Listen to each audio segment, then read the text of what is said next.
بسم اللہ الرحمن الرحیم الحمدللہ والصلاة والسلام علی رسول اللہ صلی اللہ علیہ وسلم۔ سامعین محترم، ہمارے دین، ہماری شریعت دین اسلام میں اور قرآن کریم میں اور متعدد احادیث مبارکہ میں بہت سی جگہوں پر ہمیں رشتہ داری جو آپس میں ہیں، تعلقات ہیں، ان کو جوڑنے کی اور ان کے حقوق کی ادائیگی کی تلقین کی گئی ہے، اور ساتھ ساتھ اس چیز کی بھی تلقین کی گئی کہ یہ تعلق جو ہے وہ مفاد پر مبنی نہیں ہونا چاہیے، اس میں کسی قسم کے بدلے یا برابری سرابری کی امید نہیں رکھنی چاہیے، بلکہ اللہ کی رضا کے لیے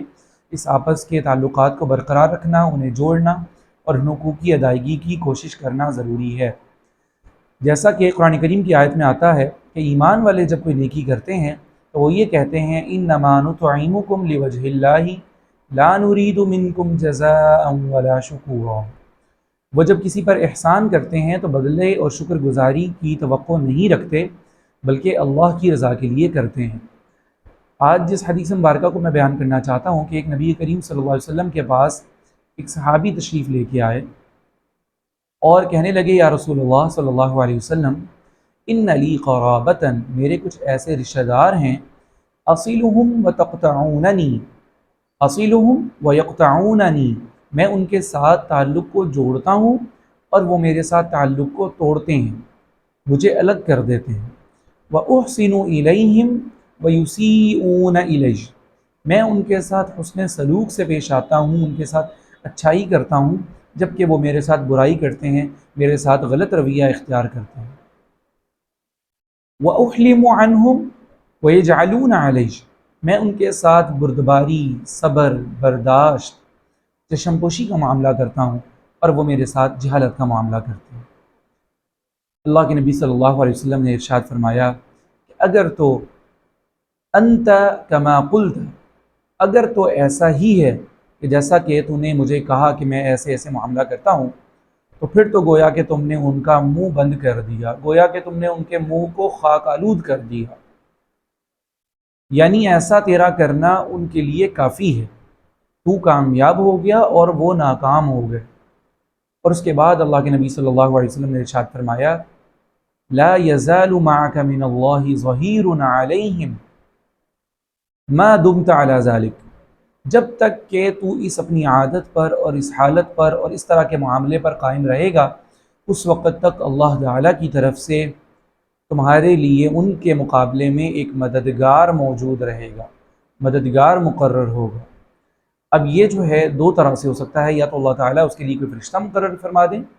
جو اس کی مدد کرتا رہے، اور دوسرا یہ ہے کہ اللہ تعالیٰ اپنی مخلوقات میں سے انسانوں کو اس معاملے میں اس کا مددگار بنا دے۔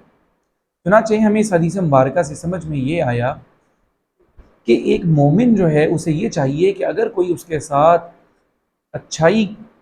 سے پیش نہ آئے، اس کے ساتھ برائی کرے، تو بدلے میں ایمان والوں کو اس سے اچھائی کرنی چاہیے۔ جو تم سے قطع تعلقی کرے تم اس کے ساتھ تعلق کو جوڑو، جو تمہیں محروم کرے تم اسے عطا کرو، جو تمہارے ساتھ غلط رویہ اختیار کرے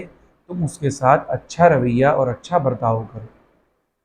اور اسی طرح ایک مومن جو ہوتا ہے وہ اقدام کرنے والا ہوتا ہے، وہ پہل کرنے والا ہوتا ہے، وہ یہ نہیں سوچتا کہ اگر کوئی مجھے اپنی خوشی میں بلائے گا تو میں اس کی خوشی میں جاؤں گا، کوئی اپنے میرے غم میں میری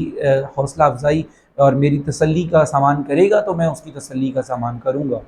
کوئی مجھے سلام کرے گا تو میں سلام کروں گا، کوئی میرے کام آئے گا تو میں اس کے کام آؤں گا۔ یہ ایک ایمان والے کی شان نہیں ہے، ایک ایمان والے کا یہ شیوا نہیں ہے، بلکہ اسے چاہیے وہ ہر اچھائی میں اور تعلق کو جوڑنے میں، خیر خواہی اور بھلائی کرنے میں پہل کرنے والا ہو۔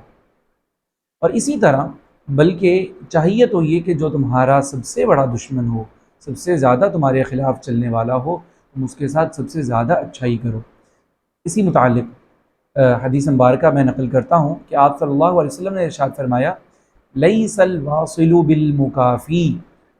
اصل میں تعلق جوڑنے والا وہ شخص نہیں ہے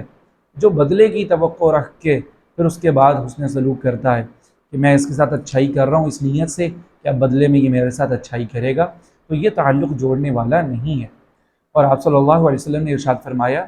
ان افضل الصدقۃ الصدقۃ علی ذی رحم الکاشح، افضل ترین صدقہ اور بہترین صدقہ تو وہ ہے کہ تم ایسے رشتہ دار اور قریبی پر خرچ کرو جو سب سے زیادہ تمہیں کیا کرنے والا ہو، تکلیف دینے والا